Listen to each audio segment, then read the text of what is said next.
The paper badge felt like a verdict. I had expected a program, maybe a too-sweet slice of cake, a few clapping relatives. Instead, a volunteer at the venue handed me a strip of cardstock with my name and 3 small stamped words beneath it in a cheap, black font, limited access guest. I stared at it for a long second, as if the letters might rearrange themselves into something kinder. Around me, the reception hall glittered with fairy lights, a string quartet hummed the same waltz my family had always favored, and my brother laughed bright, convincing. My mother, seated beside him at the head table, caught my eye. She smiled in that way she always did at family occasions, perfectly practiced, a little predatory. Then, just when I thought the afternoon's small humiliation would be swallowed by the music, my mother stood. She took the microphone, my mouth dried, I felt the room tilt. If she said anything about me, anything at all, I knew the family would lean in like vultures. I cradled the badge in my palm like it contained a splinter I couldn't remove, and then she spoke. The words she chose were soft, deliberate, and catastrophic, the kind of speech that makes people laugh, then cry, then reach for their phones. The microphone amplified a life I thought I'd buried. The whole room listened as if they were hearing the definitive version of my story for the first time. By the time she finished, the badge was the least of it. What she announced made my world rearrange itself into a shape I barely recognized. I grew up in a house where appearances were a kind of currency. My mother, Margaret, was the sort of woman who never left home without perfect lipstick and a pocket square of opinion ready to place into conversation. The family name was like an heirloom, respectable, loud at reunions, invisible where it mattered. My brother Daniel was the golden child, athletic in high school, charismatic in college, and now a groom, whose LinkedIn looked like a press release. People wrote in emails about the family with a tone of congratulation that sometimes felt like religious observance. I loved him. I also resented him.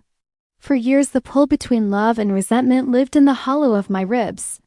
I tried to call it complex, which is kinder than naming the actual terror of being measured and found wanting. I hadn't planned on coming to the wedding at all.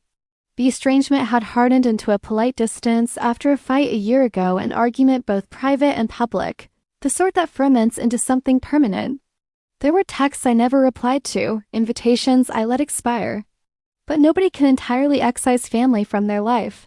When the wedding invite arrived, something inside me that still wanted to be seen still, wanted to be forgiven, pressed a finger to the envelope. I wore a dress I had bought for the occasion and practiced to smile in the mirror until the muscle remembered exactly where to go. That morning, I told myself, be brief, be civil, don't make the grief about you. I told myself other things, 2 half-truths that felt like armor. What I did not foresee was that my mother had a plan that involved a badge, a mic, and an audience hungry for clarity. We had been taught to value reputation more than truth. In our house, secrets were a way of keeping the peace. Margaret had always been especially adept at turning truth into theater, then handing the resulting performance to the right people so the story they consumed reflected her choices. She called it keeping the family intact. I called it erasure. When I walked into the reception, relatives smiled like fortune cookies, polite, shallow, and full of messages that would not change anything. Then a woman at the check-in table peered at me, consulted a clipboard, and clipped the badge to my dress. The moment the black letters landed, I could feel the room measure me differently. I had a small, sanctioned status now, an official permission to exist only in certain places, only for certain purposes. There was a weight to that little badge I hadn't understood until I felt the eyes slide over it. And then Margaret took the mic. My mother started with anecdotes, she always did.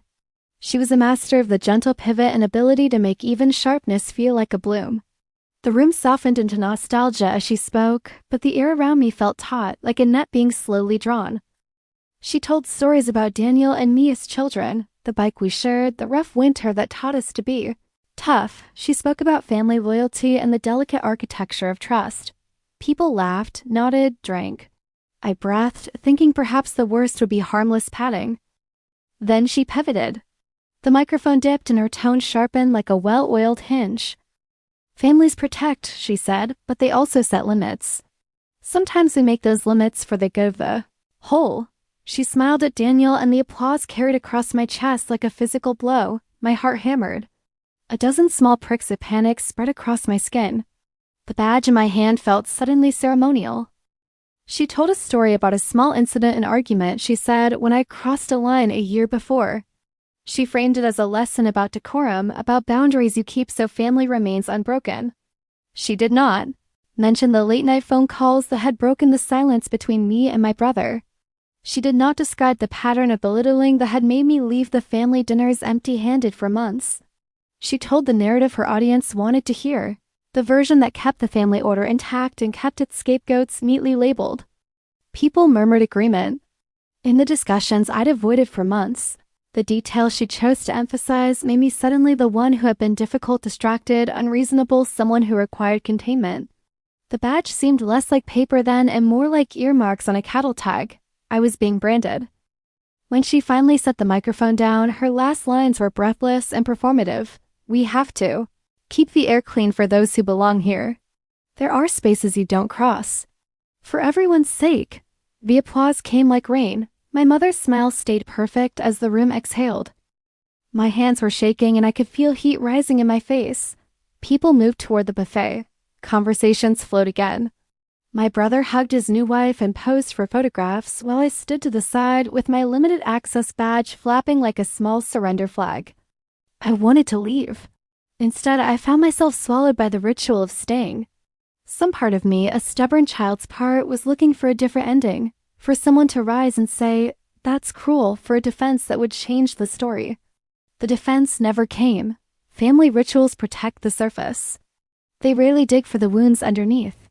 When an aunt I hadn't seen in years asked me politely why I looked quiet, I laughed a laugh that sounded like a cracked bell and said, "It's a beautiful wedding." It was the right line and the wrong one. That evening, people would remember her speech as a clarifying moment and explanation, even about how they should relate to the divisions in our family. Few would remember my name without the badge appended to it. After the cake, after the toasts that blurred into each other, my brother's friends lined up for the bar and the DJ cued the slow song. I found myself pushed toward the lobby like driftwood when a hand slipped something across my palm, a message. I tucked it into my phone. It was from someone I had thought I'd forgiven, a photograph from the night 6 months ago taken in secret with a caption meant to shame me. Someone had been watching me. Someone had curated a moral exhibit and marked me as the piece to be examined. I stepped outside into the cool night air. The badge felt heavier than it had in the fluorescent hall. The garden smelled like cut grass and disappointment. I thought about taking the badge off, throwing it away, stepping into the small rebellion of unmarked existence. I kept it on. My phone vibrated in my pocket. A name flashed I hadn't seen in a long while, an old friend who had always known our family's unspoken geography. He typed a single line. "Are you okay? People are talking. Call me if you need to get out." I thumbed a message back. "I'm fine." It was the most dishonest sentence I'd ever written. When I walked back in, my mother's hand met mine in the overhead of the receiving line as if to bless me back into place. She whispered something in my ear, an instruction, not a comfort. "Smile," she said, and I smiled. But the smile was a fracture. It was near midnight when the DJ announced the bouquet toss. The crowd clustered. Champagne fizzed. My brother raised the microphone as if he were hurting 1,000 small expectations. I had resolved to leave after the cake. Instead, the moment of the bouquet felt like a pivot. My mother, who had engineered so much of the night's message, moved to the center of the circle and raised her hand. Room settled into the hush that precedes spectacles. She cleared her throat. The mic caught the small, brittle shift. "Before we end the night," she said, "there's someone I'd like to ask to say a few words." She looked straight at me. "She's been disciplined this year. She's learned the costs of choices. I think she should tell us what she's learned." My stomach unclenched like an animal's in a trap. They have rehearsed this too. The humiliation, the applause, the apology everyone would nod at as though it were a moral cleansing. The little badge on my chest clicked, its cheap plastic pin now a symbol of my exile. The audience leaned forward because the theater of contrition is irresistible. My mother's eyes held mine for a long, quiet second, then she smiled the way lightning smiles before it.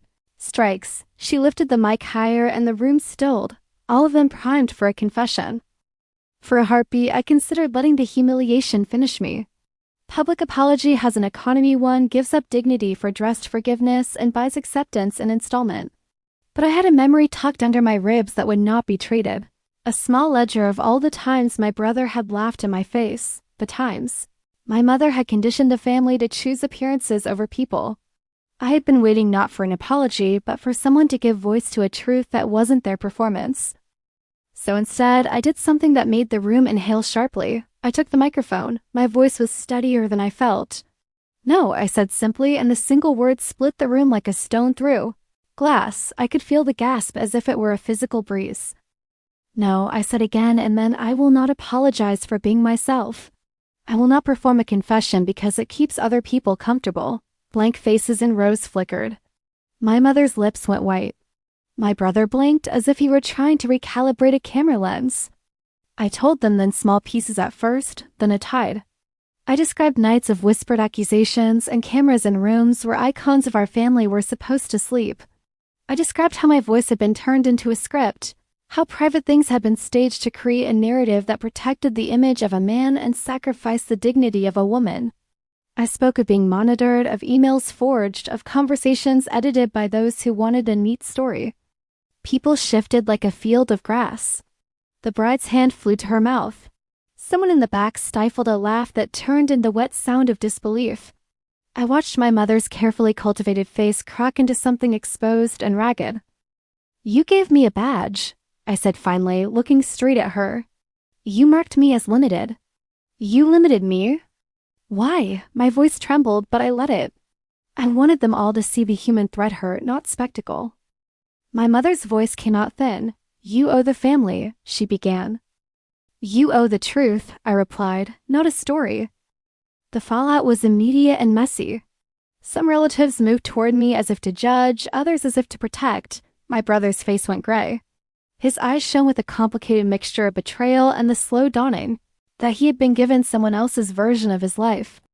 People took sides the way storms take branches. All eyes I had not expected reached for my hand. Accusers closed ranks. My mother retreated to those who knew how to fold grief into trophies. The badge on my chest felt suddenly less like a condemnation and more like a marker of where I stood clear, visible, unashamed. Outside the ballroom, as the night shrank toward its last song, my brother pulled me aside. He spoke in a voice that had been taught to command, now strained with new information. He told me about envelopes, about a lawyer's appointment, about recordings in places he trusted. He looked at me for some reason as if I had been the one to reveal his life to him. I watched the wall between us fall a hair's breadth and felt something like the first taste of air in a long time. The morning after the wedding, the house was a fragile place. My mother's friends convened. My cousin called with a blend of curiosity and contempt. The internet, mercifully slow for a small town, had only a few murmurs. Rumor travels fast, but truth often has a different speed. My brother texted, "Do you want to meet?" I said yes. We met in the little diner on the highway, the one with chipped mugs and honest coffee. He arrived hollow-eyed, the groom's tux now folded in the back of a car. No one took the microphone in a diner. There were no applause meters, no performative sympathies. There was only a man who looked like he'd been given new information he hadn't built himself. "I believed her," he said finally. "She told me things about you I didn't check. I was a coward." His voice broke. "I'm sorry." I told him the smallest truth. I didn't leave because I wanted to hurt anyone. I left because I had to breathe again. He listened, and in listening, we began to map out a way forward. He wanted to know how to undo the small cruelties. He wanted to learn to see me without the badge. My mother did not forgive me easily. There are mothers who protect the story of the family the way others protect a treasure. She has gone on giving the kinds of speeches she does best, clever, composed, untouchable, in the shallow light she prefers. Some relationships in my life changed so slowly they became stranger for being different. Meanwhile, other family members reached out with apologies that felt like the first tentative hands across a river. I could have insisted on leaving that community forever. Instead, I chose to live in a practice of clarity. I answered difficult questions honestly. I stopped letting my life be subtitled by someone else's narrative. I took the badge off and put it in a drawer, an artifact, yes, but a relic of a moment that made others ask what a family was for. Months later, my brother and I stood together at a small charity event. He spoke my name with the straightforward affection of a man who had rehearsed truth instead of smoothing it. My mother sat a few rows back. She did not clap loudly. But she came, she watched. That afternoon, I realized something delicate and incredible. Families are not static. The roles we play can be renegotiated. The people we have admired can be dissected by the light of truth and still be loved in other ways. The badge became a story, an ugly, honest scene that taught me a dangerous lesson about dignity. I learned how to refuse a performance, how to speak when asked to apologize for the sake of harmony, and how to invite people to take sides not based on habit but on evidence. A year on, when my nephew is asked about the story, he tells it differently. Instead of a simple morality play, he tells it like a beginning, a child's first lesson in complexity. Auntie lost a badge that said she couldn't belong, he says. Then she found out she could stand without one. That is the real ending, the one that matters, not the speech, nor the badge, nor the applause, but the slow return to self, a person who can walk into rooms with or without labels and still be whole. The mic had been a weapon. I turned it into a mirror. And when I watch a new family scene, weddings, graduations, reunions, I look for the small badges, the unspoken parts of speech that set roles and punish deviation. I take them off other people silently, one by one when I can. Sometimes they thank me, sometimes they do not, but the work continues. I keep the badge in a drawer out of sight, but never out of memory. It is a small rectangle of cardstock, cheap ink, a moment of cruelty preserved. I do not burn it because I learned more from keeping it than I ever could have by setting it on fire. I saved it as a reminder that dignity can be reclaimed, that public humiliation does not have the final word, and that the most necessary work of family happens quietly. In the days after the speeches, when people have to decide whether they still want to see each other as whole.